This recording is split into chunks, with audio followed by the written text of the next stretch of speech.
ಅನಂತನಾಮ ರೂಪಾತ್ಮಕವಾದ ಅನೇಕ ಕರ್ತೃಭೋಕ್ತೃಗಳಿಂದ ಕೂಡಿದ ಯಾವುದರಲ್ಲಿ ಪ್ರತಿನಿಯತ ದೇಶಕಾಲ ನಿಮಿತ್ತ ಕ್ರಿಯಾಫಲಗಳಿವೆಯೋ ಹಾಗೂ ಮನಸಾಪಿ ಅಚಿಂತ ರಚನಾರೂಪವಾದ ಈ ಜಗತ್ತಿನ ಉತ್ಪತ್ತಿ ಸ್ಥಿತಿ ಲಯಕ್ಕೆ ಮೂಲ ಕಾರಣೀಭೂತನಾದ ಪರಶಿವ ಚೈತನ್ಯಕ್ಕೂ ಪರಮಾತ್ಮನ ಅಚಿಂತ್ಯ ಶಕ್ತಿಯಾದ ಭಗವತಿ ಪರಂಬಾದಿಶಕ್ತಿ ಮಹಾಮಾಯೆ ರಾಜರಾಜೇಶ್ವರಿಯ ದಿವ್ಯ ಚರಣಾರವಿಂದಗಳಲ್ಲಿ ಅನಂತಕೋಟಿ ದೀರ್ಘದಂಡವತ್ ಪ್ರಣಾಮಗಳನ್ನು ಸಮರ್ಪಣೆಗೈದು ಅಖಿಲಾಂಡಕೋಟಿ ಅನಂತ ಬ್ರಹ್ಮಾಂಡ ನಾಯಕ ಅದ್ವೈತ ಸಾರ್ವಭೌಮ ಚಕ್ರವರ್ತಿ ವೇದಾಂತವಾರಿಧಿ ಸಕಲ ಮತೋದ್ಧಾರಕ ವೇದಾಂತ ಸಿದ್ಧಾಂತ ಸಮನ್ವಯ ಸೂತ್ರಿ ಶ್ರೀಮತ್ ಪರಮಹಂಸ ಪರಿವ್ರಾಜಕಾಚಾರ್ಯ ನಮ್ಮ ನಿಮ್ಮೆಲ್ಲರ ಆರಾಧ್ಯ ಪರಮಪುರುಷರಾದ ಸಿದ್ಧಾರೂಢ ಅಜ್ಜನವರ ದಿವ್ಯ ಅಡಿದಾವರಗಳನ್ನು ಹೃತ್ಕಮಲದಲ್ಲಿ ಸ್ಥಾಪಿಸಿ ಸ್ಮರಿಸಿಕೊಳ್ಳುತ್ತಾ ತತ್ಸ್ವರೂಪರು ಪರಮಪೂಜ್ಯರು ಪ್ರಾತಸ್ಮರಣೀಯರು ಗೀತೋತ್ತಮರು ವೇದಾಂತಾಚಾರ್ಯರು ಅನಂತ ಅನಂತ ಶ್ರೀ ವಿಭೂಷಿತರು ಅಕಾರಣ ಕರುಣಾಶಾಲಿಗಳು ಸದ್ಗುರು ತಂದೆಯವರ ದಿವ್ಯ ಅಡಿದಾವರಗಳನ್ನು ಹೃತ್ಕಮಲದಲ್ಲಿ ಸ್ಥಾಪಿಸಿ ಸ್ಮರಿಸಿಕೊಳ್ಳುತ್ತಾ ಪರಮಪೂಜ್ಯ ದ್ವಯರ ಅಡಿದಾವರಗಳಲ್ಲಿ ಹಾಗೆಯೇ ಈಗ ತಾನೇ ತಮ್ಮ ಉಪದೇಶಾಮೃತವನ್ನು ಕರುಣಿಸಿ ವಿರಮಿಸಿರುವ ಪೂಜ್ಯರಲ್ಲಿಯೂ ಪ್ರಣಾಮಗಳನ್ನು ಸಮರ್ಪಣೆಗೈದು ಸದ್ಗುರು ತಂದೆಯವರ ಅಸೀಮ ಕೃಪೆಯಂತೆ ಅನಂತ ವರ್ಷಗಳಿಂದ ರವಿವಾರದ ಧರ್ಮಗೋಷ್ಠಿ ಇಂದೂ ಕೂಡ ನೆರವೇರ್ತಾ ಬರ್ತಾ ಇದೆ.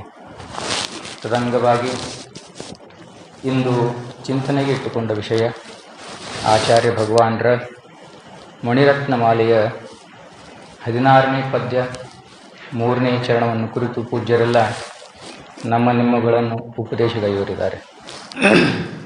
ಪದ್ಯ ಇಂತಿದೆ: ಜ್ಞಾತುಂ ನ ಶಕ್ಯಂ ಚ ಕಿಮಸ್ತಿ ಸರ್ವೈಃ ಯೋಷಿನ್ ಮನೋ ಯಚ್ಚರಿತಂ ತದೀಯಂ ಕಾದುಸ್ತ್ಯಜ ಸರ್ವಜನೈರ್ದುರಾಶಾ ವಿದ್ಯಾವಿಹೀನಃ ಪಶುವಿರ್ ಅಸ್ತಿ ಕೋವಾ. ಈ ರೀತಿ ಪದ್ಯ ಇದೆ. ಇದರದ 3ನೇ ಚರಣ ಕಾ ದುಸ್ತ್ಯಜ ಸರ್ವಜನೈರ್ ದುರಾಶಾ. ಈ ಪದ್ಯವನ್ನು ಕುರಿತು ಇಂದು ಚಿಂತನೆ ಮಾಡೋದಿದೆ. ಆಚಾರ್ಯ ಭಗವಾನರು ಪ್ರಶ್ನೆ ಮಾಡ್ತಿದ್ದಾರೆ ಇಲ್ಲಿ. ಮನುಷ್ಯ ಮಾತ್ರರು ತಮ್ಮ ಕಲ್ಯಾಣವನ್ನು ಅಪೇಕ್ಷೆ ಪಡುವವರು ತಮ್ಮ ಜೀವನದಲ್ಲಿ ಏನನ್ನು ತ್ಯಾಗ ಮಾಡಬೇಕು ಅಥವಾ ತ್ಯಾಗ ಮಾಡುವುದು ಅತ್ಯಂತ ಕಠಿಣವಾಗಿದೆ ಅಂತ ಪ್ರಶ್ನೆ ಇದೆ. ಕಾ ದುಸ್ತ್ಯಜ, ತ್ಯಾಗ ಮಾಡುವುದು ಕಠಿಣವಾಗಿರುವಂಥದ್ದು ಯಾವುದಿದೆ ತ್ಯಾಗ ಮಾಡುವುದಕ್ಕೆ ಅಂತ ಪ್ರಶ್ನೆ ಇದ್ದಾಗ ಆಚಾರ್ಯರು ಹೇಳಿದ್ರು ವಾಸನ. ವಾಸನ ಅಂತ ಸಂಜ್ಞೆ ಕೊಟ್ಟಿದ್ದಾರೆ. ಬಹಳ ಸೂಕ್ಷ್ಮ ಸಂಜ್ಞೆ ಇದೆ ವಾಸನದ್ದು. ವಾಸನ ಅನ್ನುವಂಥ ಈ ಶಬ್ದ ತನ್ನ ಗರ್ಭದಲ್ಲಿ ಅತ್ಯಂತ ರಹಸ್ಯವಾಗಿರುವಂತಹ ಕೆಲವು ಈ ಜಗತ್ತಿನ ಸತ್ಯ ಅಸತ್ಯವನ್ನು ಹುದುಗಿಸಿಕೊಂಡಿದೆ ವಾಸನ ಅನ್ನೋದು. ಅದರಲ್ಲಿಯೂ ಕೂಡ ಪರ್ಟಿಕ್ಯುಲರ್ ಆಗಿ ದುರ್ವಾಸನ ಅಂತ, ಕೇವಲ ವಾಸನ ಅಂದಿಲ್ಲ ಅವರು, ಬುರಿ ವಾಸನ ಅಂತ ಟೀಕಾಕಾರ ಶಬ್ದ ಪ್ರಯೋಗ ಮಾಡಿದ್ದಾರೆ.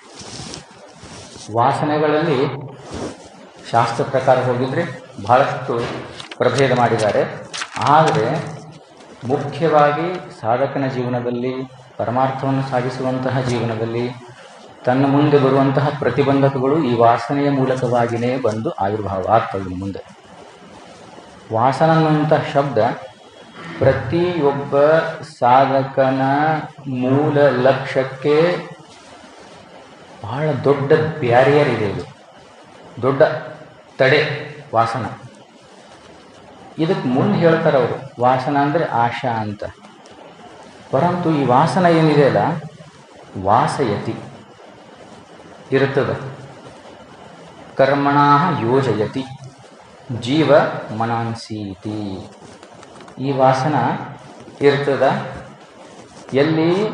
ಪ್ರತಿಯೊಂದು ಜೀವಿಯ ಅಂತಃಕರಣದಲ್ಲಿ ಇರ್ತದೆ.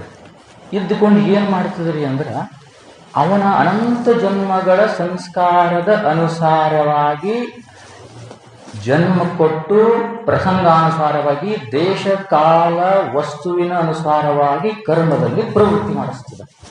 ಗೊತ್ತಾಗೋದಿಲ್ಲ ಅವನಿಗೆ, ನಾನು ಏನು ಮಾಡ್ತಿದ್ದೀನಿ, ಯಾಕೆ ಮಾಡ್ತಿದ್ದೀನಿ, ಯಾವಾಗ ಮಾಡ್ತಿದ್ದೀನಿ, ಎಲ್ಲಿ ಮಾಡ್ತಿದ್ದೀನಿ, ಹೇಗೆ ಮಾಡಬೇಕು ಅಂತ ಅಜ್ಞಾನದ ಆವರಣ ಬುದ್ಧಿ ಮೇಲೆ ಆಚ್ಛಾದನೆ ಮಾಡಿ ಅವನಿಗೆ ಗೊತ್ತಾಗಲಾರ್ದೇನೆ ಆ ಕರ್ಮಗಳಲ್ಲಿ ಹಿಂಗೆ ದೂಡ್ತದ.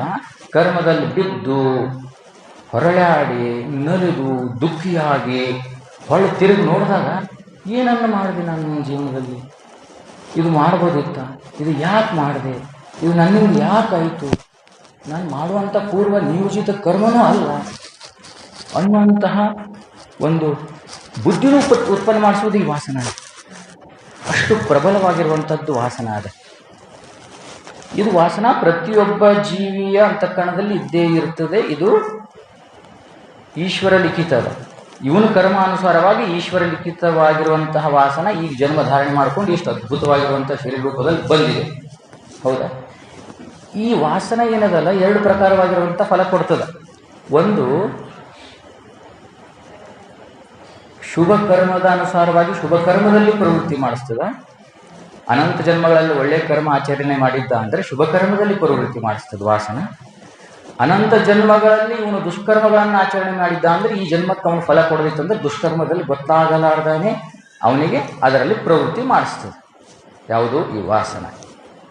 ಶಾಸ್ತ್ರ ಪ್ರಕಾರವಾಗಿ ವಾಸನಕ್ಕೆ ಹೋಗೋದು ಬೇಡ, ಅದರಲ್ಲಿ ಭಾಳ ವಿಷಯ ಭಾಳ ಪ್ರಕಾರವಾಗಿ ಕೊಟ್ಟಿದ್ದಾರೆ. ಅವರು ಸಂಸ್ಕಾರ ರೂಪ ವಾಸನ ಕೊಟ್ಟಿದ್ದಾರೆ, ಭಾವನಾ ರೂಪ ವಾಸನ ಇದೆ, ಸ್ಮೃತಿ ರೂಪ ಸ್ಮೃತಿಗೆ ಹೇತುವಾಗಿರುವಂಥದ್ದು ವಾಸನ ಇದೆ. ಆ ಕಡೆ ಹೋಗೋದು ಬೇಡ, ನಾವು ಆಶಕ್ಕೆ ಬರೋದಿದೆ ಮುಂದೆ. ಅದಕ್ಕೆ ಈ ವಾಸನ ಒಂದು ಬುರಿ ವಾಸನ, ಒಂದು ಸದ್ವಾಸನ ಅಂತಿದೆ. ಸದ್ವಾಸನ ಅಂದರೆ ಧರ್ಮ ಕರ್ಮದಲ್ಲಿ, ಪುಣ್ಯಗಳಲ್ಲಿ ಮತ್ತು ಶಾಸ್ತ್ರ ಶ್ರವಣಗಳಲ್ಲಿ, ಧರ್ಮ ಆಚರಣೆಯಲ್ಲಿ ಪ್ರವೃತ್ತಿ ಮಾಡಿಸೋದು ಇವನ ಒಳಗಿರುವಂತಹ ಸದ್ವಾಸನೆ. ಇವನ ಒಳಗಿರುವಂತಹ ದುರ್ವಾಸನೆ ದುಷ್ಕರ್ಮಗಳಲ್ಲಿ, ದುರಾಚಾರದಲ್ಲಿ, ಅನೀತಿಯಲ್ಲಿ, ಅನಾಚಾರಗಳಲ್ಲಿ ಪ್ರವೃತ್ತಿ ಮಾಡಿಸ್ತದೆ. ಯಾವುದು? ಈ ವಾಸನ. ಅಂದರೆ ಏನಾಯಿತು? ಈ ವಾಸನ ಏನದ? ಬೇಸ್ಮೆಂಟ್ ಅದ ಮನುಷ್ಯನ ಕರ್ಮಗಳಿಗೆ. ಈ ಬೇಸ್ಮೆಂಟ್ ಮೇಲೆ ಇದಕ್ಕೆ ಶಾಖೆಯಾಗಿರುವಂಥದ್ದೇ ಆಶಾ. ಗುಡ ಇದೆ. ಆಶಾ ಏನಿದೆ? ಗುಡ. ಈ ಆಶಾ ಏನು ಮಾಡ್ತದೆ ರೀ? ಆಶೆಗೆ ಭಾಳ ಚೆನ್ನಾಗಿ ಬರೆದಿದ್ದಾರೆ ಅವರು. ಆಶಾ ಅಂದ್ರೆ ಏನು? ಇದಂ ಕೃತ್ವೇದಂ ಕರಿಷ್ಯಾಮೀತಿ ಸಂಕಲ್ಪ ವಿಕಲ್ಪ ಪ್ರಭವಾನುರೂಪ. ಪ್ರವಾಹಾನುರೂಪ. ಇದು ನಾನು ಮಾಡ್ತೀನಿ, ಇದು ನನ್ನಿಂದ ಆಗಬೇಕು ಅಂತ ಈ ರೀತಿ ಪ್ರತಿಯೊಂದು ಕರ್ಮದಲ್ಲಿ ಪ್ರವೃತ್ತಿಯನ್ನು ಮಾಡಿಸ್ತದೆ ನೋಡಿ. ಇದಂ ಕರಿಷ್ಯೆ, ಇದಂ ಕರಿಷ್ಯಾಮಿ ಅಂತ ಹೀಗೆ ಕೂತಲ್ಲೇ ಸಂಕಲ್ಪ ವಿಕಲ್ಪಗಳನ್ನು ಮಾಡಿಸ್ತದೆ. ಯಾವುದು? ಆಶಾ. ಈ ಸಂಕಲ್ಪ ವಿಕಲ್ಪಗಳನ್ನು ಮಾಡಿಸುವುದು ಯಾವುದು? ಆಶಾ ಇದೆ. ಈ ಆಶಾನೂ ಕೂಡ ಎರಡು ಪ್ರಕಾರದ ಸಂಕಲ್ಪ ವಿಕಲ್ಪ ಮಾಡಿಸ್ತದೆ. ಒಂದು ವೇಳೆ ಇವನು ಪೂರ್ವಜನ್ಮದಲ್ಲಿ ಶುಭ ಕರ್ಮಗಳನ್ನು ಆಚರಣೆ ಮಾಡಿದಂದರೆ ಶುಭವಾಸನ ಇರ್ತದ. ಆ ಶುಭವಾಸನದಿಂದ ಶುಭ ಆಶೆಗಳ ಆವಿರ್ಭಾವ ಆಗ್ತದೆ. ಒಂದು ವೇಳೆ ಇವನು ಅನಂತ ಜನ್ಮಗಳಲ್ಲಿ ಅಶುಭ ಕರ್ಮಗಳನ್ನು ಆಚರಣೆ ಮಾಡಿದ್ದ ಅಂದರೆ ಅದರಿಂದ ಸಂಸ್ಕೃತವಾಗಿರುವಂತಹ ವಾಸನ, ಅಧರ್ಮವಾಗಿರುವಂತಹ ವಾಸನ ಅಂತಃಕರಣದಲ್ಲಿರ್ತದೆ. ಆ ಅಧರ್ಮವಾದಂತಹ ವಾಸನೆಯಿಂದ ಆಶೆ ಏನು ಮಾಡ್ತದೆ? ನಿಮಗೆ ಅಶುಭ ಕರ್ಮದಲ್ಲಿ ಪ್ರವೃತ್ತಿ ಮಾಡಿಸ್ತದೆ. ಯಾವುದು? ಆಶೆ. ಎಲ್ಲವೂ ಕರ್ಮಾನುಸಾರವಾಗಿದೆ ಅಂತ ಹೇಳ್ತೀರಿ. ವರ್ತಮಾನ ಕಾಲದಲ್ಲಿ ಮತ್ತು ಇವನು ಬುದ್ಧಿ ಎಲ್ಲ ಹೋಯಿತು, ವಿಚಾರ ಏನಾದರೂ ಮಾಡ್ತಾನಿಲ್ಲ.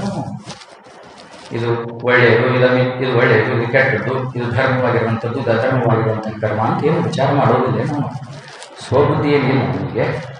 ಸಮಾಜದಲ್ಲಿ ಸ್ವಬುದ್ಧಿಯನ್ನು ಕೊಟ್ಟಿಲ್ಲ, ಶಿಕ್ಷಕರೇನು ಕೊಟ್ಟಿಲ್ಲ, ಗುರುಜನರೇನು ಕೊಟ್ಟಿಲ್ಲ, ವೇದಗಳೇ ನಮಗೆ ಬುದ್ಧಿಯನ್ನು ಕೊಟ್ಟಿದ್ದೇನು ಅಂತ ಹೀಗೆ ಪ್ರಶ್ನೆ ಉತ್ಪತ್ತಿ ಆದಾಗ ಅವರಂತಾರೆ ಬುದ್ಧಿ ಕೊಟ್ಟಿದ್ರೂ ಕೂಡ ಪ್ರಬಲವಾಗಿರುವಂತಹ ವಾಸನೆ, ಪ್ರಬಲವಾಗಿರುವಂತಹ ದುರಾಶೆಯನ್ನು ಉತ್ಪತ್ತಿ ಮಾಡ್ತದೆ. ಪ್ರಬಲವಾಗಿರುವಂತಹ ಸದ್ವಾಸನೆ ಪ್ರಬಲವಾಗಿರುವಂತಹ ಸದಾಶೆಯನ್ನು ಉತ್ಪತ್ತಿ ಮಾಡ್ತದೆ. ಈ ಜಗತ್ತಿನಲ್ಲಿ ಎರಡೇ ಪ್ರಕಾರದ ಸೃಷ್ಟಿ ನೋಡ್ತೀರಿ. ಒಂದು ಶುಭವಾಸನೆಯ ಸೃಷ್ಟಿ ನೋಡ್ತೀರಿ, ಒಂದು ಅಶುಭ ವಾಸನೆಯ ಸೃಷ್ಟಿ ನೋಡ್ತೀರಿ. ಒಂದು ಶುಭ ಆಶಯ ಸೃಷ್ಟಿ ನೋಡ್ತೀರಿ, ಒಂದು ಅಶುಭ ಆಶಯ ಸೃಷ್ಟಿ ನೋಡ್ತೀರಿ. ಧರ್ಮ ಕರ್ಮಗಳಿಂದ ಮಠಮಾನ್ಯಗಳು, ಮಂದಿರಗಳು, ಇವೆಲ್ಲ ಏನದವಲ್ಲ ಶುಭವಾಸನೆ, ಶುಭ ಆಶಯ ಫಲರೂಪವಾಗಿದ್ದು ಅನಾಚಾರ, ಅನೀತಿ ಎಲ್ಲೆಲ್ಲಿ ಪ್ರಕಟವಾಗಿ ನಿಮಗೆ ದರ್ಶನ ಆಗ್ತದೆ ಅದೆಲ್ಲವೂ ಕೂಡ ಅಶುಭ ವಾಸನೆಯ ಸೃಷ್ಟಿ ಆಗಿದೆ ಇದರಲ್ಲಿ. ಈಗ ಸಾಧಕನಾದವನು ತನ್ನ ಹಿತವನ್ನು ಬಯಸುವವನು ಏನು ಮಾಡ್ಬೇಕ್ರಿ ಅಂದರೆ ಶಾಸ್ತ್ರ ಹೇಗೆ ಹೇಳ್ತದ ಹಾಗೆ ಆಚರಿಸಿದರೆ ಮಾತ್ರ ಇವನು ಈ ದುರಾಶೆಯಿಂದ ಹೊರಗೆ ಬರೋದಕ್ಕೆ ಸಾಧ್ಯ ಆಗ್ತದೆ, ಅಥವಾ ದುರ್ವಾಸನೆಯಿಂದ ಹೊರಗೆ ಬರೋದಕ್ಕೆ ಸಾಧ್ಯ ಆಗ್ತದೆ. ಇವನ ಸ್ವಬುದ್ಧಿ, ಸ್ವಪ್ರಯತ್ನ, ಸ್ವಹಠದಿಂದ ನಾ ಏನಾದರೂ ಈ ವಾಸನೆಯನ್ನು ಗೆದಿತೀನಿ, ನಾನು ದುರಾಶೆಯನ್ನು ಗೆದಿತೀನಿ ಅಂದರೆ ಸಾಧ್ಯ ಇಲ್ಲದ ಮಾತದ, ಸಾಧ್ಯ ಇಲ್ಲ. ವೇದಗಳು, ಉಪನಿಷತ್ತುಗಳಲ್ಲಿ, ಶಾಸ್ತ್ರಗಳಲ್ಲಿ ಸ್ಪಷ್ಟವಾಗಿ ಹೇಳಿದ್ದಾರೆ. ವಾಸನೆ ಇಷ್ಟೊಂದು ಪ್ರಗಢವಾಗಿರ್ತದ. ವಿಶ್ವಾಮಿತ್ರರ ಕಥೆ ಕೇಳಿದ್ರಿ, ಅನಂತ ಜನ್ಮದವರೆಗೆ, ಅನಂತ ಕಾಲದವರೆಗೆ ತಪಶ್ಚರ್ಯ ಮಾಡಿದ್ರು ವಿಶ್ವಾಮಿತ್ರರು.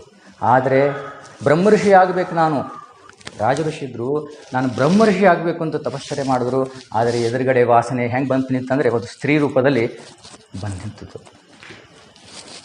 ತತ್ಕ್ಷಣ ವೃತ್ತಿ ಪಲ್ಲಟಾಯಿತು, ಅನಂತ ಜನ್ಮದ ವಾಸನೆಗಳು ಜಾಗೃತ ಅದು ಘಟನೆ ಘಟಿಸ್ಬಿಡ್ತು, ಪಶ್ಚಾತ್ತಾಪ ಆಯಿತು. ಏನು ಮಾಡೋದಕ್ಕಾಗಲಿಲ್ಲ.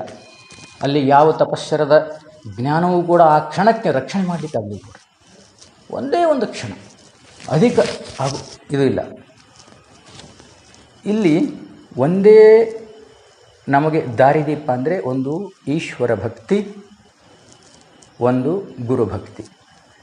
ಈ ಈಶ್ವರ ಭಕ್ತಿ, ಈ ಗುರುಭಕ್ತಿ ಈ ದುರಾಶೆಯಿಂದ, ದುರ್ವಾಸನೆಯಿಂದ ಹೊಳ್ಳಿಸಿಕೊಂಡು ಸದ್ವಾಸನೆ ಅವರು ಸದಾಶೆ ಕಡೆಗೆ ಕರ್ಕೊಂಡು ಹೋಗೋದಕ್ಕೆ ಕಾರಣದ.